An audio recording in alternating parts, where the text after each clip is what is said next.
What is going on, everybody? Welcome back to the most important NYCFC talk show. That is right. It is time again for the Dudes in Blue, episode number 154. Thank you so much for joining us. I'm your host, Joe Amato, and alongside me, as always, El Grande, Antonino. What's up, dude? Dude, what's up? Not a thing. Just starting the week, short week, but we got a lot to talk about. It's a weird week because Yeah. yesterday felt like Sunday, and if you're watching on the live feed, we thank you and start dropping those comments in. We're normally here on Monday nights, but it's Tuesday. It feels like Monday. It's a very strange week. Memorial Day is Monday. Holidays are always tough, you know. For sure. But we do have a lot to cover. We're gonna get back to our normal show kind of format here, where we'll talk NYCFC in the New York Groove. We're gonna talk Dude of the Week. We're gonna do our Far Post, where we're gonna talk a little bit of Champions League. We're gonna talk a little bit of Premier League, things like that. And then we got an Ants Rants. I'm sure you got something that's making you upset this week. And then we're gonna do our short corner, where we got some rapid fire Q&A.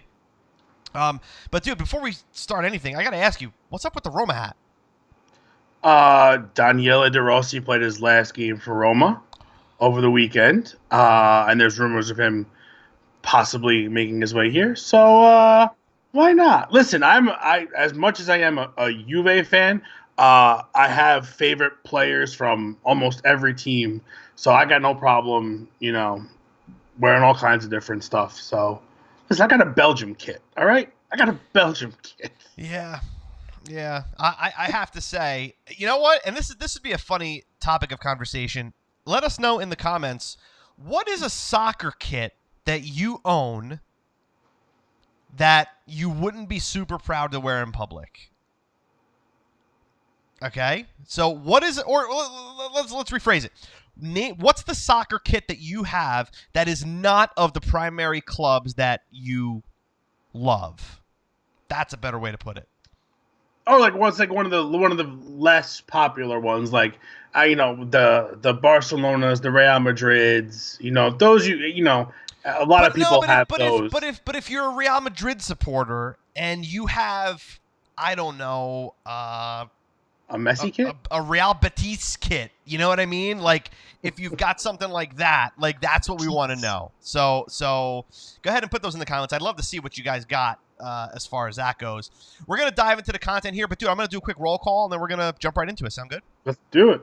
As always, guys, we're on Facebook, Instagram, and Twitter at Dudes in Blue, and that's where you can find us. So let's do a quick roll call here. Felix is checking in saying, "What's up, What up, Felix?" Christian saying, "Dudes, that game was quote unquote yikes." Yeah, we'll talk a little bit about it. Roger coming in. Uncle Dom saying, "Dudes, Rajendra is back as usual." We appreciate you guys joining the broadcast. And if you are on the broadcast, smash the like button and share this with your NYCFC faithful. All right, dude, let's we're going to get into some NYCFC things here, talking about the match and things like that. You ready to kick this thing off? Let's do it. The New York Groove.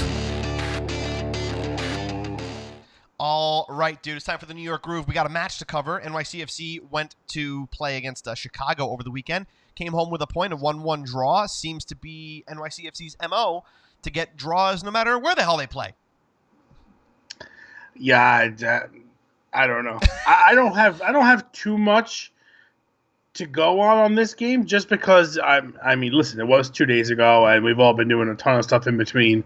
But the game didn't really have too much bite to it. It was very if it was a firework, it would be a dud.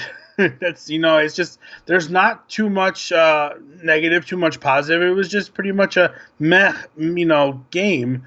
It's always nice to get a point in those instances. I just think at this point during our season, with all the ties that we've gotten so far, usually something like this is more of a positive thing. This one I feel is more of a lateral or a negative. It's nice not to lose. It's a draw. Yeah, it's nice. It's nice not to lose, absolutely. But at the same time, it also sucks not being able to string together a couple of wins. That's pretty much it. I'd much rather see the team win, but the fact that we're not, coming away with 0 points is nice. But I still would much rather see this team put together a string of 5 or 6 wins in a row, or at a 5 out of 7 or 6 out of 7.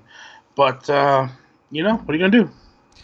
Uh, we're now. It looks like if my math serves me right, or my counting, I should say, serves me right. We're now 8 in a row unbeaten.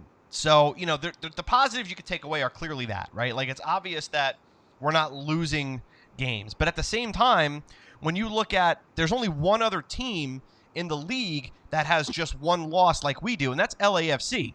But guess And what? they're about They're 15 points 15 points higher than us. Now, granted, they have I think it's 2 or 3 games in hand on us. But even if it's 3, dude, that's still a 9-point swing to their 15. You know what I mean? Yeah, you're right. So at the same time, like, it's nice to be like on par with that, but at the same time, the results that we are getting need to start becoming wins. And you don't want to be known as a team that you're just playing for the draw. Like, that's not what we want to be. No. I think, obviously the point on the road is a positive that you can take away from going to Chicago. But, for me, that's about it. It was such a, like you said, a dud of a game that I was like, man. And I think the same thing happened, dude, when we played against Chicago. I think it was a midweek game a few weeks back. That was the same thing. It was just nothing. There was nothing going on. It was lame from start to finish. We can talk about the goals. We can talk about VAR. We can talk about that kind of stuff. But overall, that's really it. There's really not much that we can pull from on this game, other than the fact that I still don't understand Dome Torrent's lineup choices, in that he plays Tony Rocha in the midfield instead of Ebenezer Ofori.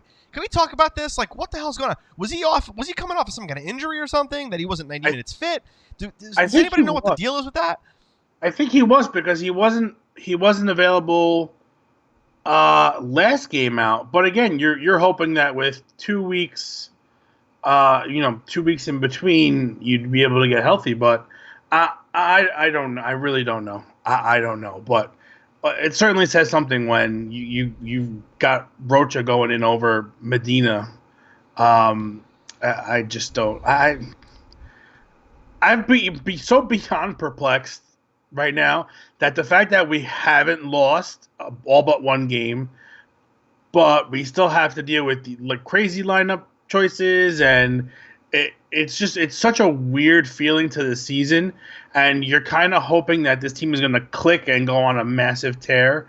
But then you get games like this where it's like you took a couple steps forward the past couple weeks, which was nice, and now it's kind of like you're kind of stalled out a little bit. So, yeah, I don't know. I don't always agree with the lineup choices. I don't always agree with the substitutions. I don't always agree with the timing of substitutions, but that's why I'm sitting on the end of the. You mean like putting Tajuri Shradi in at like the 88th minute? Yeah, when like that kind of substitution. It's unbelievable. Can we let's talk a little bit about Tajuri Shradi, because and even more so, like, talking about Matrica. So we had talked in the past, I think in a couple episodes, we had talked about who was going to take the bench when Matrica was ready to start, and we kind of came to the consensus that yes, it was Ismail Tajuri Shradi that was going to get that was going to sit so Matrica could start. Yes, Matrica picked up a goal, great goal, top of the box. Took one touch or so and just buries it, right. But for me, I don't know. I want to see Tajuri Shradi in. That's a guy who gave you double-digit goals last year, is constantly dangerous, and yet he's finding 3 or 4 in-game minutes to actually show what he can do. I mean, this is wrong. Yeah, it's difficult when you've got multiple players that have great ability, but they're playing in the same position. And then it kind of forces your hand of, do you play them out of position? And is that really conducive to what you're trying to do as a team? You never want to think that someone's paycheck keeps them on the field. So I'm not really going to go that far at this point. But listen, just imagine you have a top 3 of Hebert, Izzy, and Matriza. I think those three guys up top are probably our most lethal form of attack. The But then problem where is do you now, put Maxi? exactly. So now the problem is that you're playing a different formation where you kind of have to use Maxi as more of an attacker than a midfielder. Defensively, he'll play defense, but he's not going to give you the defense that Alex Ring or Ebenezer Afori is going to give to the team. So this is a really big conundrum right now. I don't see this team tinkering too much with formation. I think they found something solid here with the 5-man backfield or 3-man backfield with the two wing backs. Yeah, I like it. So it's difficult, and hopefully now, hopefully over the break they were able to kind of maybe try to figure out how to squeeze in Maxi back to the midfield a little bit and try to get the three guys, that three-headed monster into the game. But it's going to be tough. It really is. Again, this is a very awkward situation for us because we have all these pieces. You've got all these things, and all of a sudden it's like, oh, we really don't have room for them now because this new thing works. And that, I think, should have if this was figured out sooner, the offseason could have looked much different. I don't know why you've brought Keaton Parks in if he doesn't fit the team. Tony Roca couldn't crack Orlando. I don't know why you think he's good enough to play here. I really don't. I don't know. I'm at a loss right now. I'm not down on the team. I'm just kind of in a mixed place where there are so many different moving parts going on right now that I don't know which one to address first to kind of straighten everything out. Isn't it also difficult because we're not losing? Like I feel like that's like the thing here. Like we're not losing games. So I don't really know which side of the fence to be on, like should I be upset that we're not getting as many wins as we should be, or should I be content with the fact that we've got a formation that works and we're not losing games? But at the same time, dude, I'm sorry, but if you tie every game and you're left with 34 points at the end of the season, you're probably not going to make the playoffs. It's just not going to happen. Yeah, I don't think so. I don't think that's enough points to get you there. Christian Smith is saying that the problem is that our 3-4-3 does not allow Maxi to play in the midfield, which leaves 2 of our 3 DPs displaced should Izzy get a start. And that's an issue, right? Like that's what we've been talking about. Yeah. Like you need to have Maxi Morales on the field. You need to have Alex Ring on the field. You need to have Alexandra Matriza on the field. So you need to have Hebert on the field. Yeah, and this the is one the spot. The one spot, dude. The one spot that's always going to be in question is going to be Tony Rocha's spot. That's the only one that you can maybe swap guys in and out with. Yeah, and then do you without changing the formation, without completely changing the game plan? Right. So at this point, do you sample trying to put Maxi in that role? And are you Maxi's not going to defend. Right. Are you willing to bet that Alex Ring shouldn't be attacking either? Exactly. So it really is tough. If we can only get one more guy on the field, if we could just play with 12 men, that would do it. We just cracked it. We cracked it. Just let everybody play with 12 guys. That's it. That's it. Everything will be way better. That's my one issue with this match. Well, not my one issue. There was a couple of issues, but one of my big issues was that and although we played the 5 in the back, 3 in the back, however you want to look at it, guys, Anton Tinnerholm was not part of the attack. He was not nearly as attacking minded as he normally is in recent games.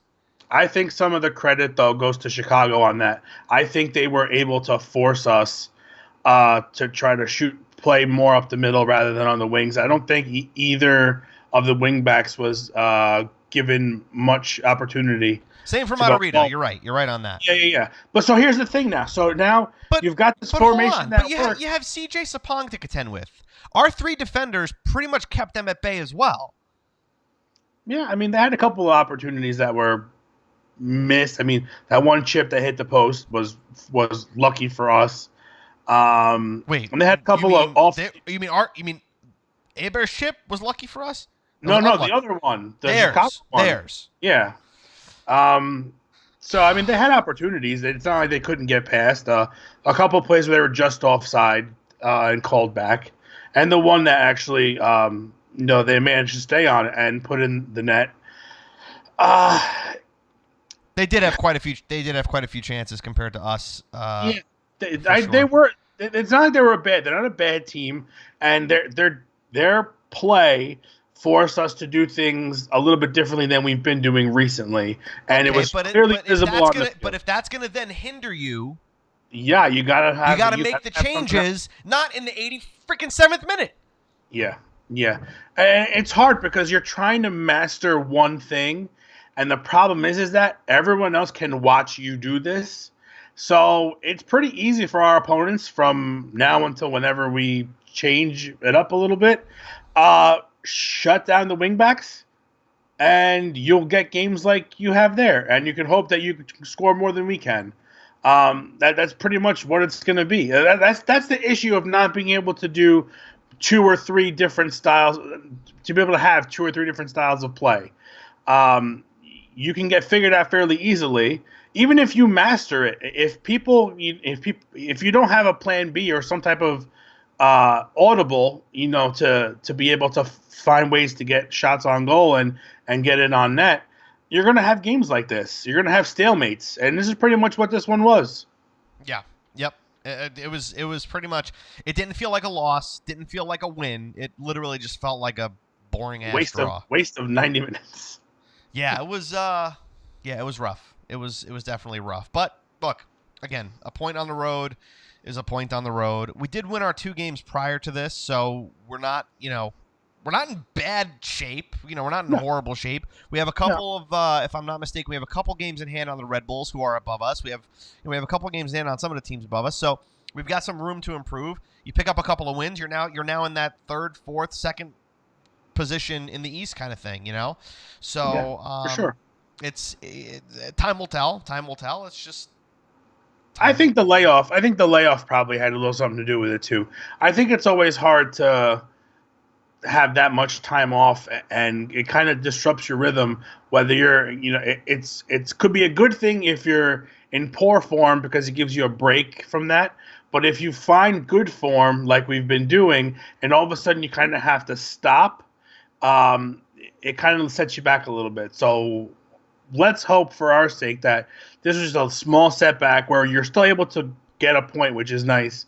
Now let's see if we can kind of build on it going forward. Yep. Yeah, 100%. Dude, let's anything else on the game? Not off the top of my head. I think, again, very bland. Again, Dome's happy with the reaction, which was, it was good. It's nice to be able to get one, but I still think we are a few steps away from where we need to be. But the fact that you can still accumulate points and wins, and there's room for improvement, while you're not losing games is always a good thing in my book. So let's keep it going. So overall, a pretty positive sentiment. Hey, let's move on to Dude of the Week. Sure. Dude of the Week. All right, stop dropping those comments and let us know who you think went above and beyond this week. We might even want to pull from outside of this match because this was just kind of a dud. Although I can make a case for Sean Johnson picking up, I think it was 5 saves in the match. So he did have a pretty big game. I'll double check the stats on that. But what about you, dude? You got anybody for this? Yeah, I was kind of leaning towards Sean Johnson just because it seemed to me that he had a little bit of an extra 4 saves. 4 saves. Yeah, that's not like it's above and beyond, but 4 saves is against a lot your more old team too. Yeah, I'd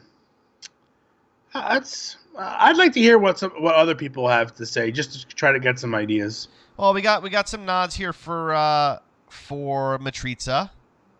Okay, yeah, but the goal's a goal. And a roll is a roll. Yeah. Well, This show's over. Donald says Rocha MVP. Donald is a really funny man. Not too many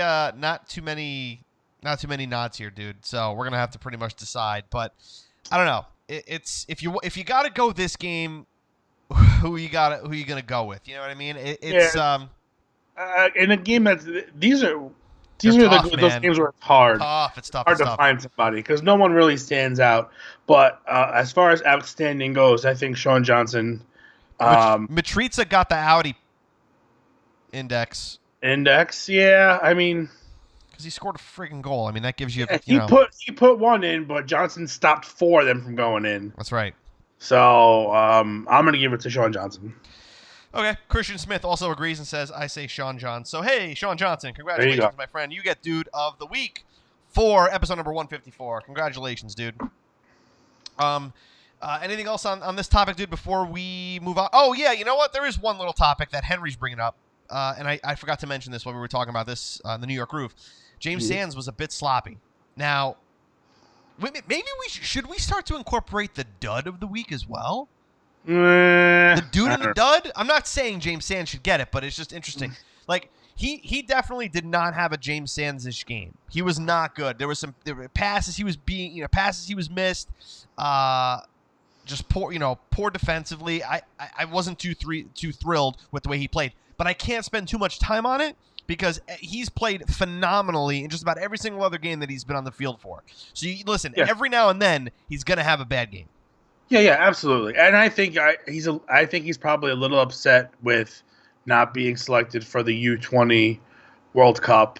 I also think that he's played a lot of soccer this season so far, and he's probably not totally used to all the minutes, but he's held up fairly well. And again, he didn't really do anything that kind of, huge mistake-wise. You could just see he was a little more sloppy, but I don't expect this to be anything more than just a poor game on a lot of people's, for a lot of people. And again, when the play is usually up the wings, you pretty much don't have too much to worry about. When the play is being forced up the middle, then all of a sudden you're taking, 20, 30 extra touches during the game that you're not really used to. You're kind of prone to things possibly going wrong. So I ain't going to worry about it. We'll see what happens next week. Felix on Facebook, has pretty much a great point here. And he's saying that we keep expecting the best from James Sands, but that's because he set a bar high for himself. He set the bar high, and it's true, right? Like, It's just, it's true. Like, we've come to now expect this level of normal from James Sands, that anytime he has a subpar match, we're like, oh, James, what are you doing, buddy? And I don't think we should. I think we shouldn't jump the gun. This is the main issue with Dude of the Week, where when you set the bar too high for yourself, and you become expected to do certain things, it's going to be harder for you to get it. There you go. Same thing. Roddy Russell is checking in from Seoul, from Korea. What up? How's the barbecue? All right, take it easy, Felix. Felix is saying Joe Amato, Furcus. You need to stay Furcus. Come on. We're Furcusing here. One more topic of conversation that Donald brings up real quick, dude, before we move on. Sure. Is Alex Ring as captain doing enough?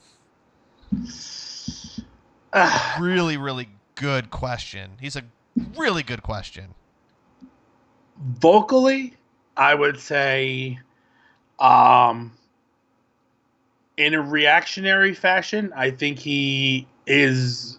He's loud when he needs to be. Yeah, I don't know if he's vocal beforehand. I don't know if he's talking to players and trying to guide them beforehand. I know after the game he's got no problem, we need to be better here, we need to do this, we need to do that. That's all good and well because it's reactionary. But on the proactive side, I really don't know. I mean, we're not on the field, and we're not in the locker room beforehand, so it's really tough to kind of gauge that. But for me, I think he's always been more of the player where he's going to be a little more quiet and he's going to let his play do the talking. And you kind of hope that the players around him can kind of see that and want to play harder for him. That was the great thing about David Villa. David Villa gave 120% every single time he was out there, and he made everyone else want to do the same thing for him. I don't know that Alex Ring plays a position where that's necessarily going to happen a lot. Mm-hmm.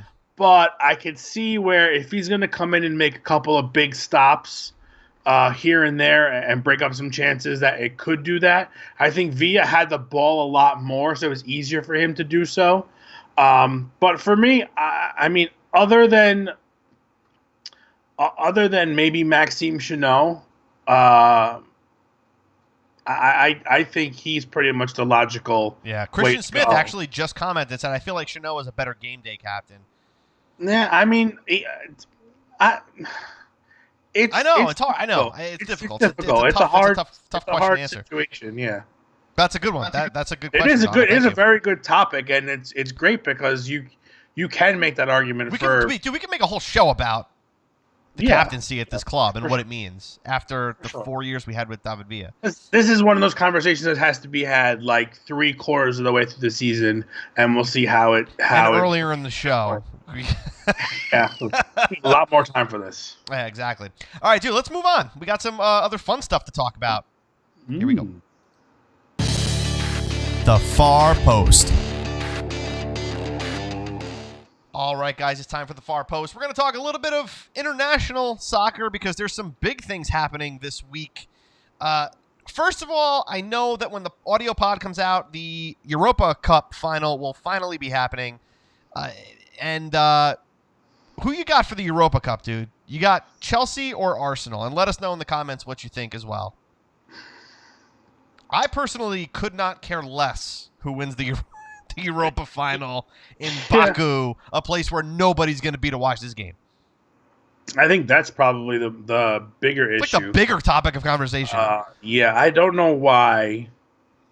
I mean, FIFA is FIFA, so that's pretty much the only explanation I have. But why you would set up these games where there's going to be hindrances of supporters playing any sport in front of an empty arena, stadium, is just never smart or good. So, but as far as the play on the field, I don't know. I feel like I want to lean towards Chelsea a little bit, just because I think Eden Hazard has been really, really solid this year, and he's super talented. He's super talented, but I don't really, not that I don't care, but it's just,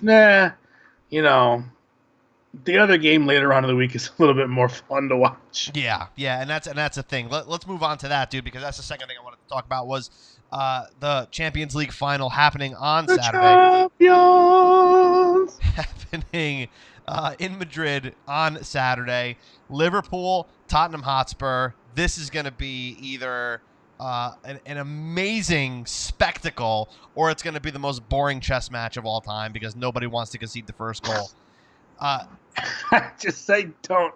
These are two teams that are like notorious for screwing up at like the most inopportune time. I could just see this game having like 6 goal scoring chances for both teams, and the game's going to be 0-0 at the end. We're going to go to penalties. I don't know, man. I got to tell you, I personally, and this is just me personally, I'm a Man City fan, okay? I've got to side with Liverpool on this, and the reason is because I just want to see Jurgen Klopp raise a trophy, because that man is probably has the most secure job without actually getting a result. And let me tell you something. What he's done with that club to come within a point of winning the league and being in the Champions League final in the fashion that they did, coming back to score 4 goals at home against Barcelona in one of the most incredible comebacks of Champions League history, they deserve it, right?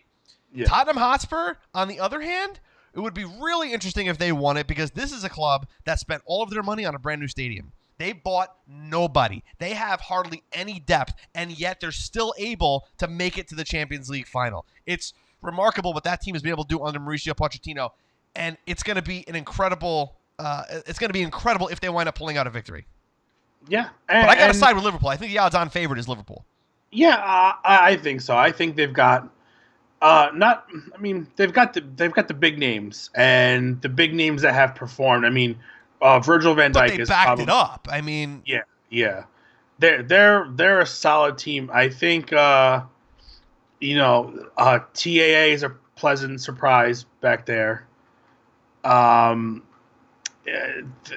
They did so much this season that they really do deserve something for it. And it's not that Tottenham is a bad team, but both of these clubs have really, really large fan bases. And Liverpool at one point in time was like a staple in these tournaments. They were always there. They were always near the top of the league. And now it's a little bit more difficult because you've got the likes of Man City that kind of have a stranglehold on it where you're pretty much fighting for two. So for me, this is like not so much a consolation prize, but being a champion of Europe, you really got to take a look back and see the path it took you to get here, because it's not an easy one, especially with the way teams were playing, and especially the fact that you were down, pretty bad in the first leg against Barca. Yeah, phenomenal. I mean, absolutely phenomenal. It's going to be a great game. It's going to be a great game. You have a prediction, dude? It's going to be a fantastic game. Game's going to be huge. I'm going to go 2-1, and I think the second goal is going to be Liverpool, and it's going to be very late in the game. Okay. Maybe off of a set piece. I think it's going to come from an unconventional. It's going to come from somebody you wouldn't expect it to come from. Let's just say that. Alisson. I would not. That's the most unexpected. You said it was going to come late in the game, and yeah. I say Alisson because it's going to happen on a corner where they're going to throw the keeper up, and he's just going to get there. Yeah, listen, that is very possible. Very possible. It's cool. I just hope it's a good game. I hope it's dramatic, and I just hope it's fun to watch. I hope it's not 0-0 the entire time, which it very well could be. But as long as it's got chances every so often and keeps you kind of in tune and on your seat, and it's got good pace, the referees stay out of the way, and it's not choppy, and there's not 6 million fouls being called, I think it's going to be a good one.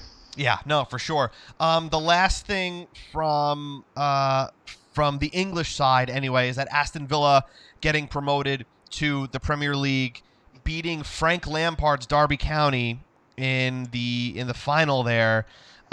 Good for Aston Villa. They were close, I think, last year to being promoted again. Dude, the one thing that I just want to comment on this game, not necessarily about the game because I really didn't watch too much of it. My whole thing is that match. Do you know how much money that match was worth? What is it, like a couple hundred? It's $170 million. 170 million euro. Yeah, that's or pounds. One of them. It's 170 million something. That's a lot of something.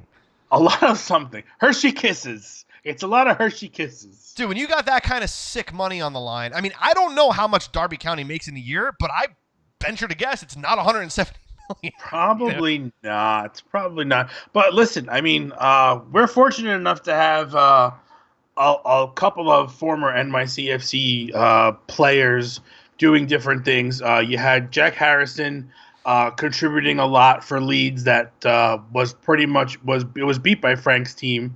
Frank obviously is a former another come from behind victory, I should say.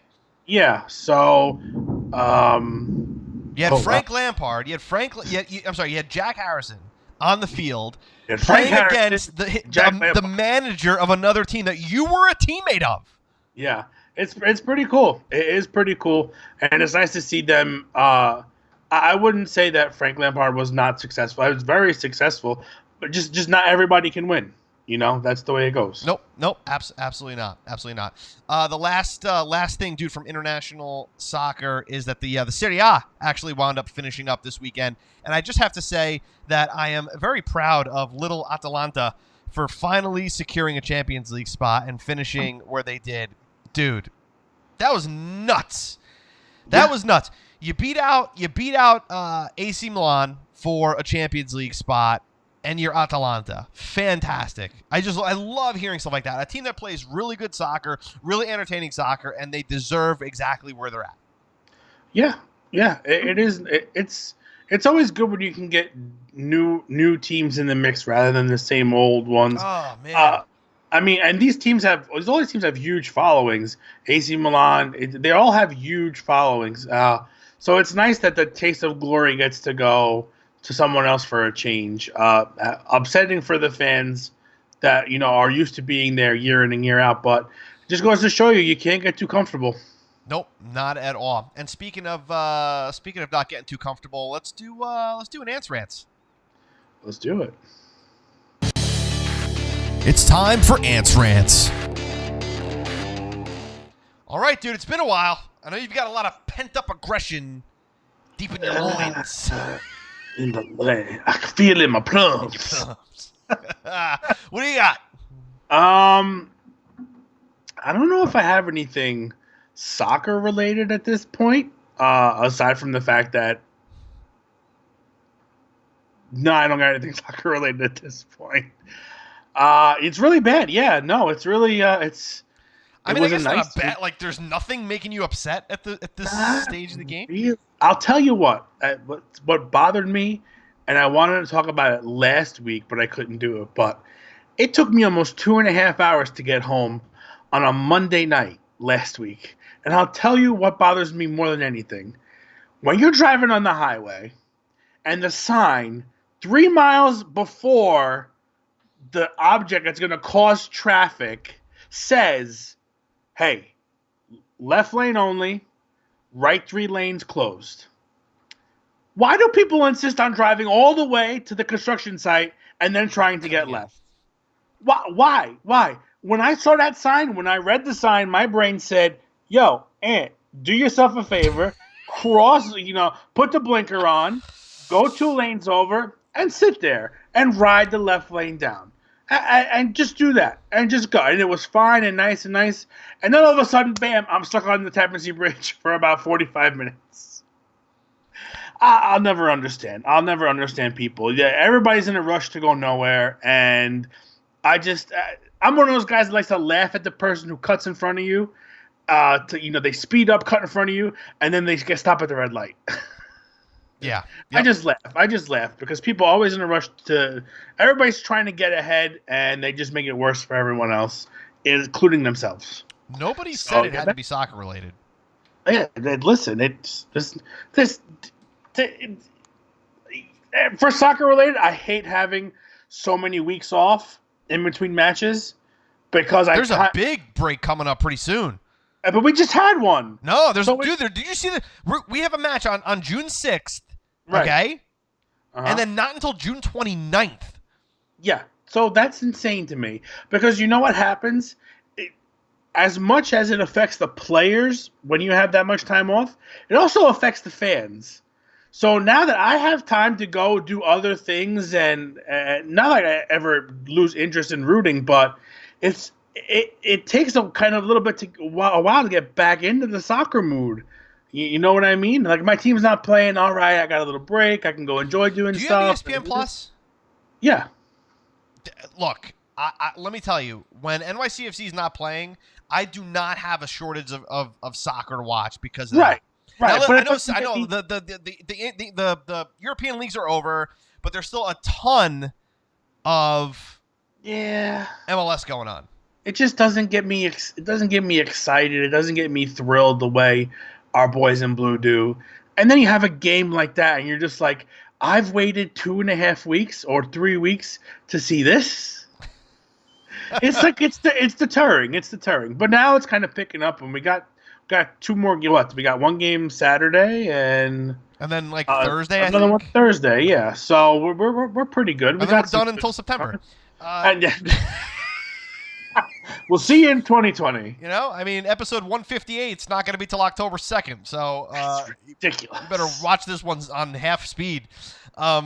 Anyway, let's end the show with some rapid fire Q&A. We got some good stuff here from the Instagram story. Thank you guys for submitting those questions.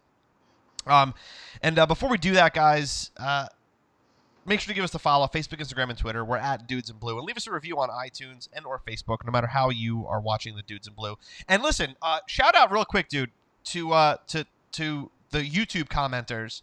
We get some good engagement on the YouTube upload of the show. So thank you guys for watching on YouTube. We really do appreciate it. And if you have any comments or anything, drop them below. We'd love to talk. We love it.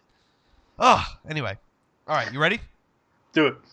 All right, not that many, but let's get them done here. JRamo14 on Instagram, I should say, says, where would you place NYCFC in your MLS power rankings? Let me just preface this by saying Jason Davis put NYCFC at 3rd this week in the MLS power rankings in the Sports Shield. I'm going to say like middle of the road. I'm going to say like 10. Yeah, I wanted to say somewhere kind of smack dab in the middle. I know that they haven't lost, all that one game, but for all the reasons that we stated up until now, it's still all that is still holding me back from thinking that we can, go off and start really whooping some rear end here. So, yeah, I would say for me it's more of the middle, but if you want to make us seem like we're 3rd place, or whatever. That's totally fine. If you want to feel like we're in 3rd right now, but last I checked in the standings, we are nowhere near it. Dude, this one's coming in on Facebook here. This is a good one. Christian Smith. Furcus or Ant's Egg Baskets? An oldie but a goodie. I gotta go with Furcus. I love the Furcus. The Furcus was good. The Furcus was a mistake. The Egg Baskets is good, too. The Egg too. Basket was not a mistake. The Egg Basket was supposed to make sense. It made zero Furcus sense. was just a total mistake. Christian, if you happen to know what episode that is, I know it's asking a lot, but if you happen to know what episode that is, I would love to find that clip somewhere and just play that because that's freaking hilarious. Yeah, but I said you can't put all your eggs in one egg basket. It was something like it was dude. That's too close to the actual saying. I think you were so far off. You were like, you got all these baskets with one egg. Which basket does the egg go in? It was something to that effect. It was so off the rails. Goodness. Anyway, I love it. All right, moving right along here. Berkupen97 on Instagram. When will NYCFC have a mascot, and would that be a pigeon or a beaver? So I'm going to say I hope never. And if they did, it would have to be a pigeon, but I will say absolutely not. Yeah, I don't like things that take away from the game. I know you want to entertain little ones, and it's fine. But to me, I want to watch what's going on the field. And if I've got too much stuff going on around me that I can't watch what's going on, it makes this show really difficult, number one.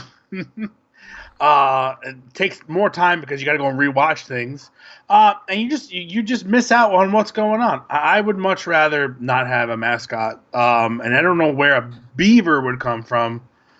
I just read what they give me. A pigeon, a rat, a big rat with a subway, with a Metro card would be nice. Unbelievable. Plowing ahead here. Grant Newberger on Instagram. Why can't Schradi play on the wing instead of Ben Sweat?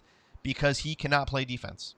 Yeah, I said that last week. I said if he wants to get playing time and he's not being selected, he's going to have to step up his defensive game in order to try to finagle some more minutes out of those wingback positions. Yep, because you're definitely not going to take it from Matarrita, and you're not going to take the wing. You're not going to take the wing spot from Maxi or Matriza. It's not going to happen. No. Last one here, dude. Unless anybody comes in on the Facebook feed here, but the last one here is thoughts on the Open Cup, opponent, location, roster. This is coming from the Alabama Jones _ on Instagram. I do not care. I cannot stress enough how little the U.S. Open Cup means to me because of the restrictions that are placed on teams.